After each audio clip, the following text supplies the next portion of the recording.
Hi, it's me again, Sir Gel. Pag-usapan natin ngayong araw is why saving is not enough. Bakit hindi sapat ang pag-iipon lamang?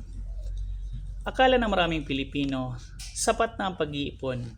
Pero ang totoo, hindi palaging sapat ang savings.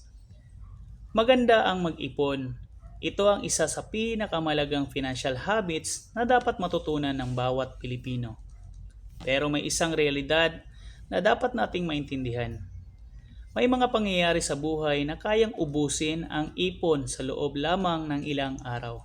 Halimbawa, isang medical emergency, bigla ang pagkawala ng trabaho, or isang malaking gastusin sa pamilya.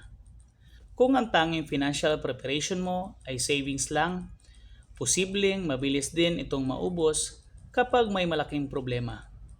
Kaya sa tamang financial planning, hindi lang savings ang mahalaga. Dapat meron din itong emergency fund, financial protection, at long-term planning. Ang goal ng financial literacy ay hindi lang mag-ipon ng pera, kundi protektahan ang future ng pamilya mo. Tandaan mo ito, hindi sapat na may ipon lang. Mas mahalaga na handa ka sa mga hindi inaasahang pangyayari sa buhay. Ako si Sir Gel. Layunin kong turuan ang mga Pilipino kung paano maging handa sa kanilang financial future.